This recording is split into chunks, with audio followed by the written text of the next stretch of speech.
ها دغه پوښتنه ډېر ملګري کوي چې افغانستان خو ښه حالت کې نه دی، ډالر ولې خپل ارزښت بایلي؟ اول خو باید په دې باندې پوه شو افغانستان ولې ښه حالت کې نه دی. ډېر لنډ په افغانستان باندې اقتصادي بندیزونه دي، یعنې راکړې ورکړې بانکونو له لارې نه کېږي، ځکه خارج سره ستا راکړه ورکړه باید په بانک واوسي که نه، ځکه که صرافي باندې کېږي هغه به دومره ګټه وطن ته نه لري. دا یوه خبره. دویم پشتوانه د پیسې چې ده هغه کنګل ده، دا ډېره تکراري مسله ده او ټوله دنیا پرې خبره ده. او بل دا بندیزونه چې دی دا واقعا همداسې دی، ځکه طبعا چې کله بندیزونه وسي دلته چې بیروني پانګوال له سرمایه‌ګذاري کوي FDI فورین ډایرکټ انویسټمنټ هغه نشته دی، په نشت باندې حساب دی، دومره نشته دی. نو بندیزونه در باندې ډېر دي. ولې افغانۍ ښه حالت کې دلته څو علته دي چې هم ښه علتونه شته دی او هم بد علتونه شته دی. زیاتره ملګري زموږ نه کمنټونو کې پوښتنه کوي چې ولې نرخونه ثابت پاتې کېږي، افغانۍ چې همداسې خپل ارزښت بایلي او بیرونه کاوالي کېږي، دلته کمې افغانۍ جوړېږي، خلک به څه کوي؟ دا حقیقت دی ملګري، رښتیا وایي. ګورې افغانۍ ولې خپل ارزښت ساتلی دی او ورځ تر ورځې پیاوړی ساتي؟ لومړی تاسو وګورئ کوم پالیسیانې چې د افغانستان بانک پخوا نه وي او د تطبیق دپاره یې کوشش کوي، د دوی باندې سترګې نشي پټېدلی چې هغه تطبیقېږي.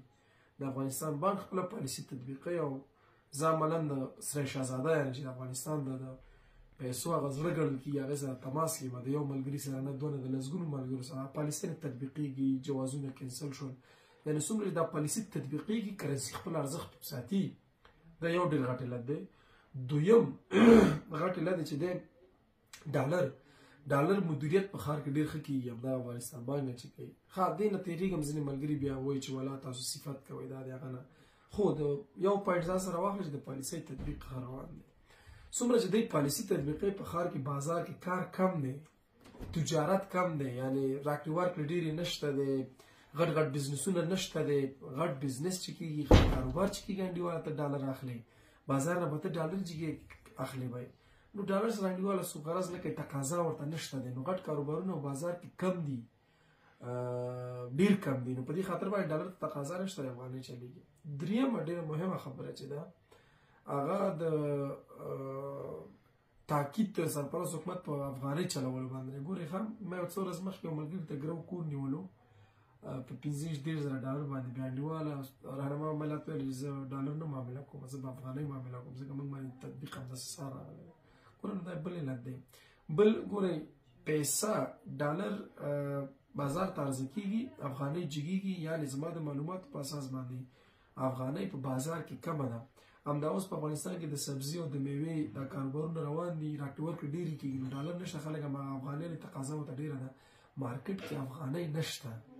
دا ډېر ساده قانون دی د اقتصاد چې یو شی کمیږي هغې ارزښت ډېرېږي، نو یو ډول دا خبره هم شته دی. خو په هر حال خبره دا ده چې افغانستان یو وارداتي هېواد دی، وارداتو بیلانس زموږ ډېر دی او صادرات هم کم دي. موږ چې کله واردات کوو نو موږ به لږې افغانۍ ورکوو، ډالر به راخلو خارج ته به یې ورکوي، نو دې کې ته ګټه کوي. عموما چې کله نرخونه وایي ولا چې ډالر ارزښت جګ شوی نو ځکه مې قیمت جګ کړی دی. اوس په کار څه شی ده؟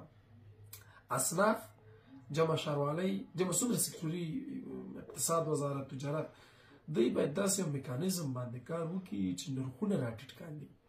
ګوره دا نرخ د هګۍ نه واخله، د هګۍ نه چې کله په 2 روپۍ کله په 15 روپۍ کله په 6 روپۍ، د نلوۍ تر ډوډۍ پورې، د پیازو تر رومیانو پورې، د وړو تر غوړیو پورې.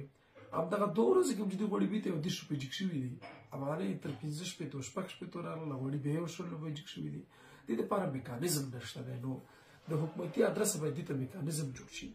د شخصي او د ایماني او د افغاني وجداني ادرسه باید داسې وشي چې سوداګر باید په خپل ګریوان کې سر ښکته کړي. وطن ډېر په فقر حالت کې دی، د فقر له کبله همدا اوس لسګونه زرګونه خلک له وطن نه وځي. هغه دی موږ خبرونو کې واورېدل چې 280 کسو ځوانانو پورې شهیدان دي. زه بل خبره نشته چې ویې سړي دا پاورټي ته راځي خبره.